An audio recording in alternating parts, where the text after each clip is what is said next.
Bienvenidos al programa Audi Sofi. Como cada semana nos hace favor de acompañarnos el arquitecto Fernando Vilchis, que es un gran conocedor del arte, del mercado del arte.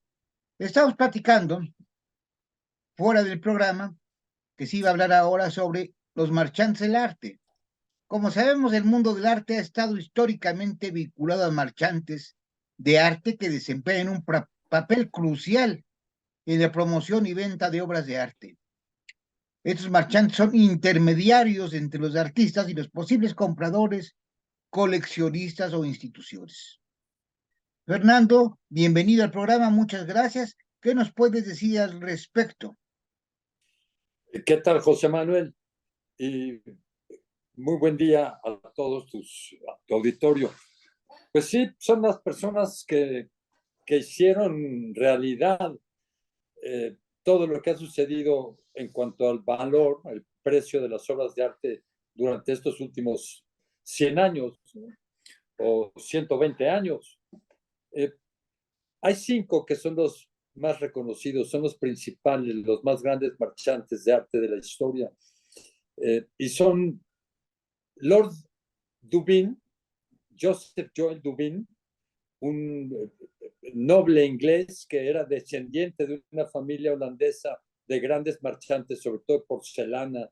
Lord Dubin fue posiblemente el gran descubridor, el que se dio cuenta de que Europa estaba nadando en tesoros, más bien estaba llena de tesoros, pero con falta de liquidez. Y América eran los nuevos ricos, los norteamericanos. Entonces empezó a traerse obras, colecciones maravillosas que incluían los grandes nombres de la historia, dígase Caravaggio, Rembrandt, el Greco, y empezó a traerlo a América, a traerlos a América, donde había una como una gran cantidad de grandes empresarios haciendo fortunas inconmensurables. En el acero estaba Carnegie, en el transporte estaba Vanderbilt, la producción petrolera estaba Rockefeller, en la cuestión bancaria estaba JP Morgan. Y se dio cuenta Lord Dubin, Joseph Dubin, de que era un factor de prestigio el que hicieran sus grandes colecciones de arte, estos grandes nombres, y estoy brincándome muchos, la Frick Collection, por ejemplo, y hasta llegar a Ford y a Westinghouse. Bueno, este hombre Dubin empezó a comprar las colecciones y a pagar precios estratosféricos de aquellos tiempos para poder llenar las colecciones de sus nuevos ricos norteamericanos, y después los convenció para fundar museos con estas colecciones y le regaló al pueblo norteamericano varios de los más grandes instituciones y de las grandes colecciones de arte internacional que los grandes millonarios donaron y fundaron museos con ellas. Todo esto es la personalidad de Lord Dubin. Es pero hay otro tipo de marchante que es más interesante. El segundo del que te quería platicar era de Paul Durand-Ruel. Este francés, nacido en 1831, murió en 1922. Él lo que hizo fue arriesgarse, digamos, poner sus ojos en las generaciones que estaban vivas en ese momento y cuáles eran los impresionistas, ¿no? Fue un choque cultural la aparición y el desarrollo del movimiento impresionista y la manera como históricamente se llevó a cabo, ¿no? Como fue un movimiento de rebeldía contra los salones oficiales de los reyes.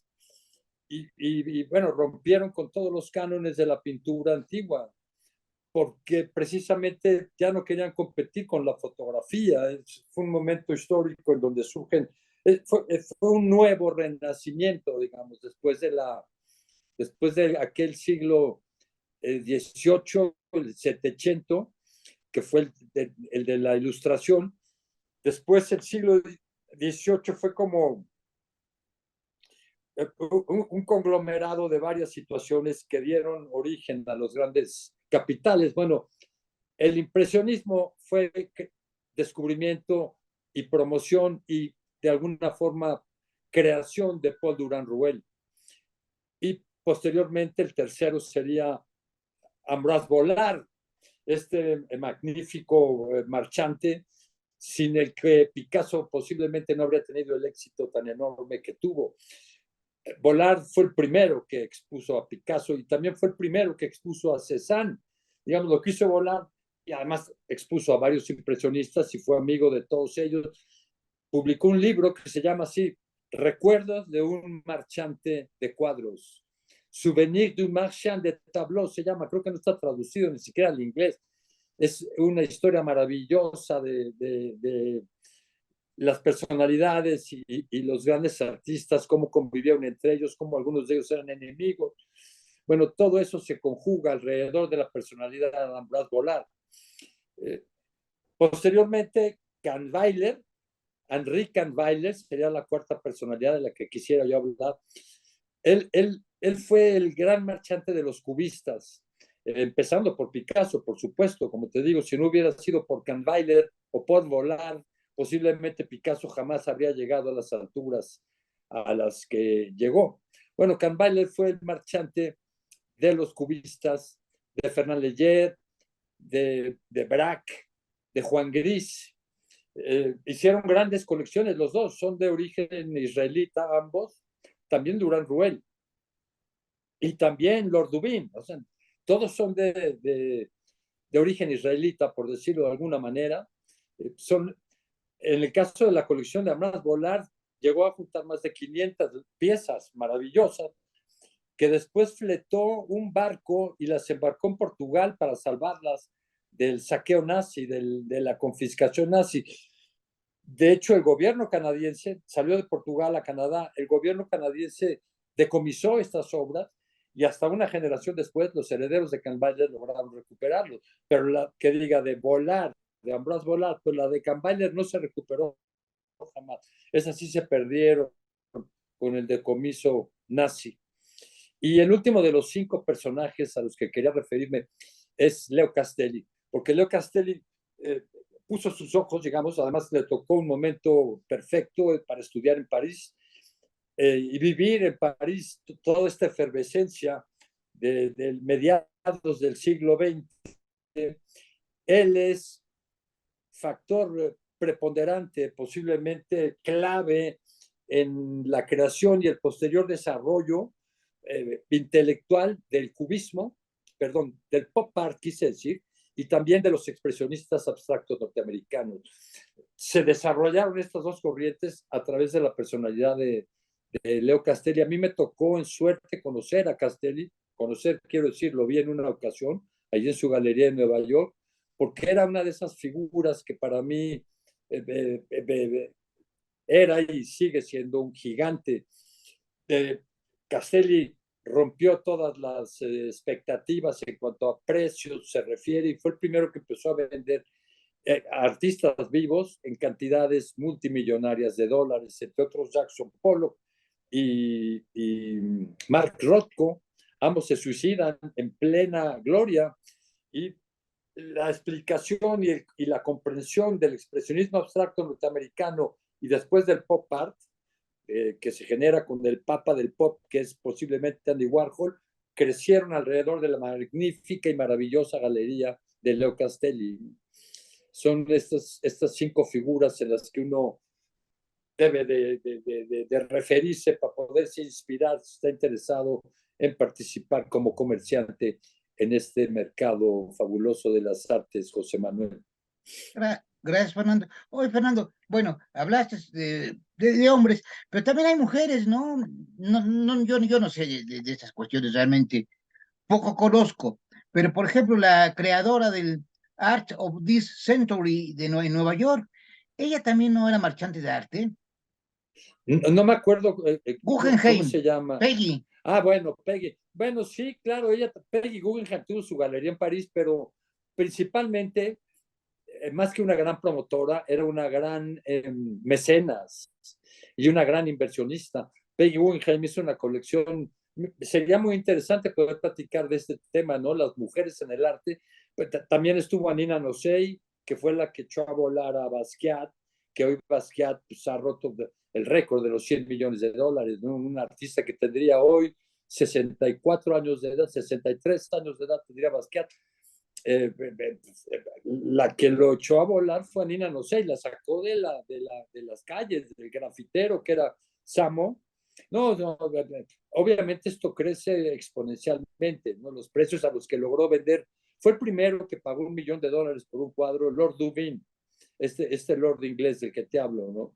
Sus finanzas fueron siempre un misterio y parecía que esto iba a crecer al infinito cuando se vino la Gran Depresión norteamericana, ¿no? En el año de 1829. Ya, entonces se van dando como estas coincidencias en el mundo de los negocios y en el mundo económico de los países y en el mundo de las artes, ¿no? Y llegamos a precios como el que se pagó el fin de semana por un Picasso, La mujer con el reloj, un retrato de Marie-Thérèse Walter, que se vendió en 140, casi 140 millones de dólares. Algo inconcebible. Hay que ser muy, muy estudiosos para poder poner los ojos en una pieza que vale 10 veces o 20 veces o 30 veces su precio, ¿no? Ese es parte del trabajo. Eso es lo que hacía Lord Dubin. Y tenía a las mejores amistades, como los curadores de los museos. Bernard Berenson era su gran amigo. Tenían discusiones acerca de que si el cuadro era Giorgione o era Tiziano, porque si fuera Tiziano le decían Tiziano porque era un titán. Vivió 90 y tantos años y pintó miles de obras. En cambio, Giorgione, que fue maestro de Tiziano, se conocen muy pocas obras. Entonces, una pieza, y esas eran el tipo de discusiones que tenían Bernard Berenson con Lord Dubin. Es una época que vale la pena estudiar, los años principios, hace 100 años, el principio del siglo XX, en cuanto al arte, estos grandes precursores. Entonces, siempre ha sido un gran negocio. Ahora tiene que ser mejor. Pues muchísimas gracias, Fernando, y pues si no tienes inconveniente, nos vemos todos la próxima semana para continuar con estos temas y queda pendiente también lo de las damas como marchantes de arte, que son varias y muy importantes. Podríamos Entre tratarlo otros, en diversos programas, ¿no? lo hacemos así. Gracias, José Manuel. Siempre es un gusto. Hasta Gracias. pronto a tu Saludos a auditorio. todos. Suscríbanse, denle manita. Nos ayuda mucho a las suscripciones porque provoca que más gente vea el canal. Entre más suscriptores tenemos, entre más vistas y que levanten la manita. Muchas gracias. Esperamos también sus comentarios a ver si lo desean y también otro tema que puedan sugerirse. Nos vemos la próxima. Gracias. Hasta luego.